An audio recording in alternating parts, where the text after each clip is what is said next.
They're small in size and relatively young, yet Oxford United have squeezed a lot into their 34 years in the Football League. And for sheer tension, Saturday compared with any day in the club's history. Everyone in Oxford knew the equation: a win would clinch promotion from the second division and crown the first full season for chairman Robin Hurd, a millionaire design engineer with a sporting pedigree of his own. Hurd founded March Cars. He's masterminded wins in the Indy 500 and the Le Mans 24-hour race. And things have certainly moved quickly since his arrival among the footballing world at Oxford.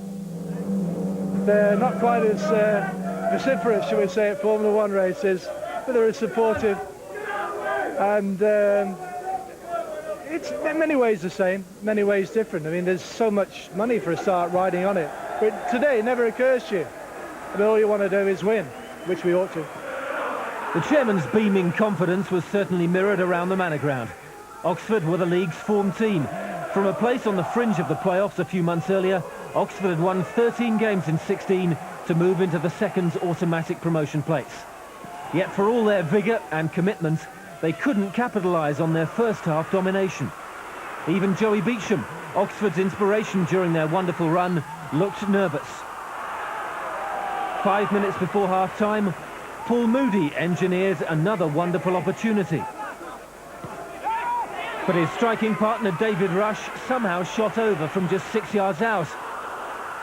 And a real sense of doubt descended. Oxford's nearest challengers, Blackpool, were winning, and Denis Smith sat down for the second half, knowing his team had to score. The commentator is John Helm. Oxford's first real inkling of hope in the second half. A Beauchamp corner. Charlery, an own goal! Of all things, it's an own goal.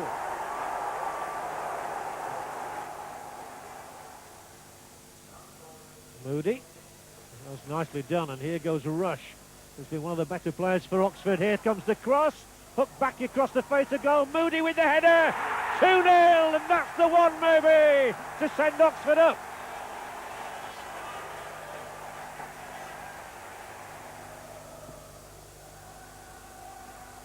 Chances of a third goal here. Massey, Elliott, and that's 3!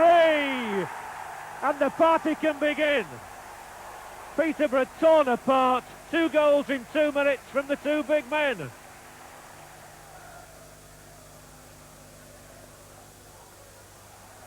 Given away, and the ball in here is for Rush. He can make it 4. Surely, yes! There's a goal for David Rush now. The jersey's off. And Oxford, who took so long to get into their stride today, are cantering to promotion this time. On the bench, Denis Smith and his assistant Malcolm Crosby could begin to enjoy their achievements. Last season, Oxford had been title favourites and division leaders before Christmas, but they blew up so badly they didn't even make the playoffs. This season, having been overshadowed by their local rival Swindon for so long, Oxford's timing has been impeccable. And promotion is just one step in the right direction. Oxford move into a new purpose-built stadium in 15 months' time. 4 points, Swindon, and promotion. I got a lot of good fan mail when we were not doing well before Christmas. People appreciated what we were trying to do, the way we were playing the football, and they were all saying it would come right, and the chairman stayed behind me, and he's been proved right as well, which I'm delighted with. There's a good spirit in all of the club, the players, the staff, the football staff, the non-football staff, the crowd. It's good. It helps a lot, the fact that we're winning. The real test will come when we have a bad patch. And I think there's, the spine's there, the steel's there in all of those quarters, the crowd, the players, the staff. We'll pull through that. We'll do all right. We're not going into the first division just to stand around and make up the numbers. We expect to go in there and compete. I've got a meeting with the chairman on Monday, and we'll be deciding what players we're going to buy and how much money I've got to spend, and we'll be going in there to have a go.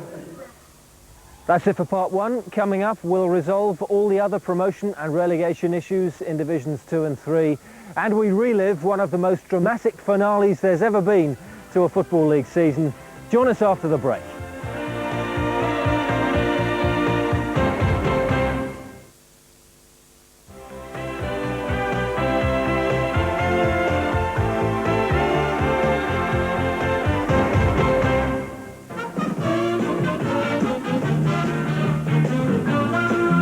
For the second year running, the Premiership title was decided on the final weekend. But for real last-day drama, nothing compares to May '89. Outsiders Arsenal went to Anfield, having to win by 2 goals to snatch the title and deny Liverpool the double. Winterburn and Richardson behind it. Adams has made a darting little run in there. And Smith! And Arsenal have scored. The Liverpool players are surrounding the referee, asking him to speak to a linesman. Ronnie Whelan looking on there. The goal's been given. And what a game we have now.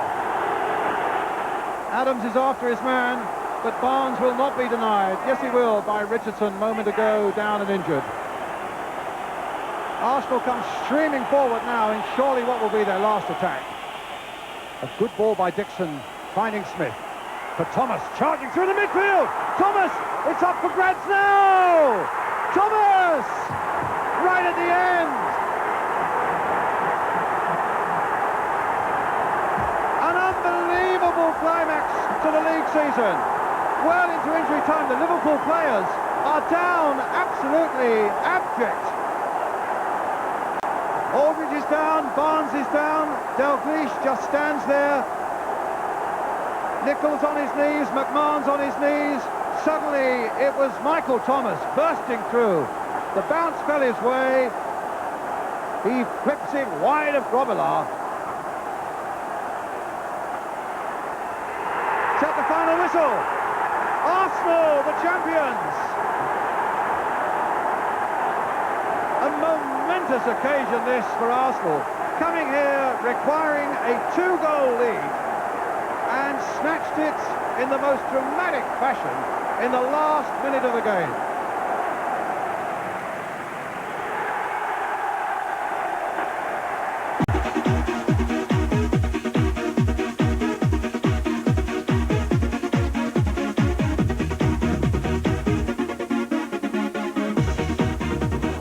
Second Division champion Swindon Town hoped to sign off in style in front of their home supporters, but Stockport were not there to make up the numbers.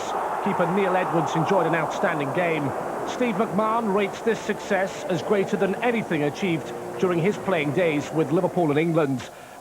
Blackpool can look forward to the playoffs. This victory at Bootham Crescent against relegation-threatened York came too late. Oxford claimed the second automatic promotion spot. Andy Morrison with Blackpool's first on 6 minutes. And 5 minutes from time, Tony Ellis confirmed the victory and the 3 points. York need a point themselves from their final game with Brighton if they're to stay up. Victory for Chesterfield, but little consolation as they just missed out on a top 6 finish. Their winner came from the penalty spot. Tom Curtis was brought down by Sean Derry, and Nicky Law scored from the spot against his old club, but it's County who will figure in the playoffs. Jan Molby is already planning for the new season, but the Swansea manager saw his relegated team end their league campaign with a flourish. The club's top marksman, Steve Torpey, on target again 10 minutes before half-time. That lead was cancelled out early in the second half. Mark Rivers with the equaliser to playoff certainty's Crewe. And with only 4 minutes left, David Thomas secured only their 8th league triumph at the Vetch. If Swansea can reproduce performances like this, Molby will be hopeful they can come back up at the first time of asking. Hull's final game in Division 2 marred by crowd trouble. The Football Association have promised an inquiry. Bradford duly took their place in the playoffs, but they had to come from behind twice. Gavin Gordon struck first for Hull City after just 10 minutes. But within a minute, Bradford were back on level terms. Mark Stallard with a neat turn and a convincing finish. It didn't take Hull long to restore their 1-goal advantage. Dwayne Darby was allowed to almost walk the ball into the net as the Bradford defence went missing. Lee Duxbury replied for them before the break. Ian Ormondroyd was the provider. Duxbury's effort was mistimed, but still went in. The goal settled their nerves, 2-2, and one more twist of the tail to come as they went in search of the elusive winner which would make their season. Carl Shutt came up trumps 11 minutes into the second half, and they could yet be playing in the First Division next season. To Millmore for Rotherham against Wrexham, Alistair Mann is the commentator. And it's 3-on-4. Wrexham just one man down at the moment, but Connolly's pulled himself wide. Being urged on. Going alone, and it's going to go in from Morris. They've got the goal that their efforts deserved. Bristol Rovers bid farewell to Twerton Park. Come August, they'll be sharing the city's rugby club headquarters, the Memorial Grounds. Understandably, they were keen to make one last impression. Marcus Browning took a quarter of an hour to make his mark and leave Wycombe Wanderers chasing the game. England under-21 international Marcus Stewart, playing what surely will be his final match before a big money move in the summer, put them further ahead after 55 minutes. Goal number 30 for a player with a bright future in the game. His contribution won't have gone unnoticed. West Ham linked with him, Harry Redknapp, their manager, among the crowds. Dave Carroll pulled a goal back for Wycombe late in the game, but it was Rovers' day. Walsall extended their unbeaten run to 7 matches. It's been a successful campaign for the much-travelled Kevin Wilson. 3 minutes from the interval, he volleyed in his 19th goal.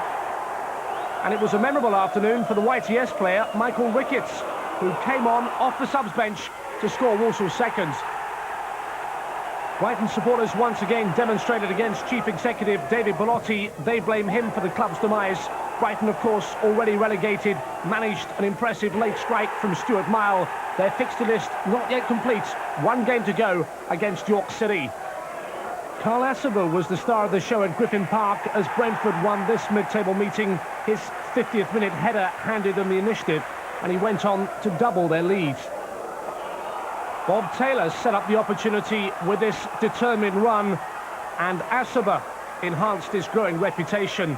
The margin of victory could have been greater, but Taylor missed an early penalty.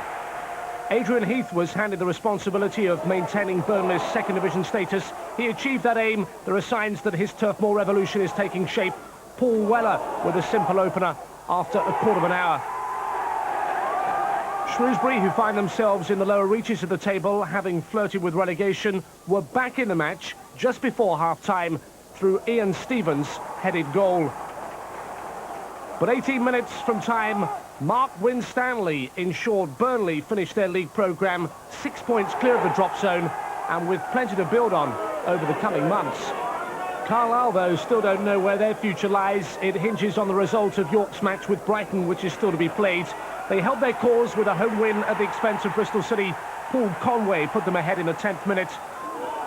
City, though, were gifted an equaliser when Jamie Robinson's attempted interception ended in disaster. The Carlisle defender only succeeded in directing the ball past his own keeper.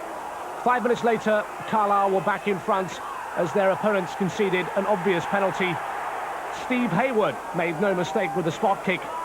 Now they must wait to discover their fate. Swindon are champions. Oxford's 4-0 win over Peterborough takes them up as well. Blackpool won but must now face Bradford in the playoffs. Crewe and Notts County meet in the other semi-final. Who fills the 4th relegation place is still unknown. Carlisle's win means York City, who lost to Blackpool, have to get a draw in their game at Brighton. Rescheduled for this Thursday, May the 9th, kick-off 11 a.m. The original fixture was abandoned last week because of crowd trouble. Carlisle are livid about the new date. They say York now have an unfair advantage and they've threatened to sue the Football League. It is unacceptable, their behaviour is appalling, and it shows absolutely ridiculous, a ridiculous standard of leadership. I should be calling for resignations. They should have made a decision, and everybody should then know exactly what the situation is. As far as I'm concerned, we've finished our 46-game season. We are 5th bottom. We shouldn't go down.